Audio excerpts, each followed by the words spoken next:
కూటమి పరిపాలన ఎలా ఉందన్న? ఏం బాగాలేదన్న. పథకాలు ఏం రావట్లా. అమ్మఒడి అన్న, తల్లికి వందనం అన్నారు. నేను ఆటో తోలుతాను మామూలుగా. ఆటో వాళ్ళకి డబ్బులు ఇచ్చేవాళ్ళు, అదేం లేదు. ఇప్పుడు ఇన్సూరెన్స్ కట్టుకోవాలంటే 10,000, ఫిట్నెస్ కట్టుకోవాలంటేనేమో 1,500, 2,000 అవుతుంది. చిన్న చిన్న బిల్డింగ్లు వాటికి పనికి వచ్చాయి 10,000 అవుతుంది జగన్. ఇప్పుడు ఏమో అనిపించట్లా. మరి పనులు కూడా ఏం లేవు, రోడ్డు మీద సర్వీస్ కూడా ఏం లేదు. గత వైసీపీ పరిపాలన ఎలా ఉందని మీరేం చెప్పారు? బాగుందన్న. వైసీపీ పరిపాలన అయితే బాగుంది. అందరికీ 18,750 కానీ, 15,000 కానీ అమ్మఒడి ఆ పథకాల రూపంలో, నవరత్నాల రూపంలో 100% సక్సెస్ అయ్యాడు జగన్మోహన్ రెడ్డి. ఏం బాగాలేదు.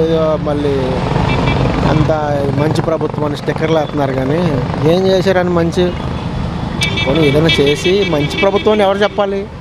ప్రజలు చెప్పాలి.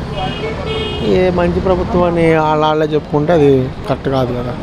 కూటమి ప్రభుత్వం ఈ 100 రోజుల్లో పింఛను పెంచాము, ఇంటికి పంపించాము, అన్నా క్యాంటీన్లు పెట్టామని చెప్తున్నారు కదా. నా ఒపీనియన్ ఏంటంటే అన్న, అసలు అన్నా క్యాంటీన్లో ఎవరు తింటున్నారు? నాకు తెలిసి అయితే ఇళ్ళు కూడా ఆడవాళ్ళని వదిలేసి ప్లాట్ఫారంగా రోడ్డు మీద తిరుగుతారు చూడు ఎక్కువ శాతం. అంటే అందరూ అని అన్నం దగ్గర ఏదైనా పని మీద వెళ్ళి ఒకటో అరా తింటే తినొచ్చు, కానీ అన్నా క్యాంటీన్ వల్ల ఉపయోగం ఏం లేదన్న నాకు తెలిసి. అదేదో ఈ పథకాల రూపంలో జనాలకి ఇస్తే దేనికో దానికి అడ్డం పడుతూ ఉంటాయి. ఇప్పుడు ఇవాళ అందరూ అప్పో సప్పో చేసి ఇళ్ళు నిర్మాణంలో ఉన్నాయి వైఎస్ఆర్ కాలనీలన్నీ. అసలు వాటిని పట్టించుకోలేదు కదా ఇంతవరకు.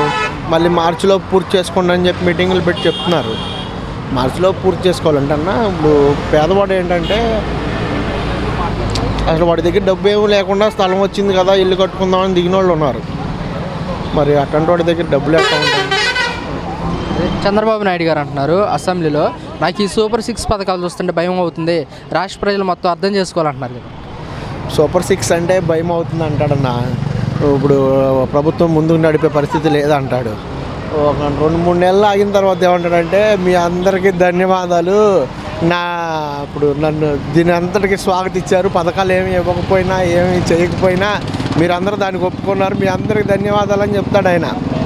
ఇప్పుడు ఆయన అంటేనే అది కాదన్న, మరి చెప్పిన పథకాలు అమలు చేయకపోతే మరి ప్రజలకు వ్యతిరేకత వచ్చే అవకాశం ఉంది కదా. ప్రజల్లో వ్యతిరేకత వాళ్ళకు ఉందన్న. అయితే జగన్మోహన్ రెడ్డి గారు ఏం తప్పేం చేయలే. ఇప్పుడు 11కి మరి పరిమితమైనవి అంటే మరి అదేదో మ్యాజికే జరిగింది. ఇది ఈవీఎం ప్రభుత్వం అని నేను భావిస్తున్నాను, కానీ నా సొంత వ్యక్తిగత భావన. నేనైతే గెలిచారని అనుకోను. ఎందుకంటే ఎక్కువ శాతం ఎస్సీలు కానీ, ఎస్టీలు కానీ, బీసీలు కానీ, మైనారిటీలు కానీ ఎక్కువ జగన్మోహన్ రెడ్డి గారికి సపోర్ట్. ఇవాళకి కూడా మేము అసలు ఓట్లు వేయలేదురా బాబు, అసలు ఎట్టకి గెలిచాడు మాకే అనుమానంగా ఉంది అంటున్నారు.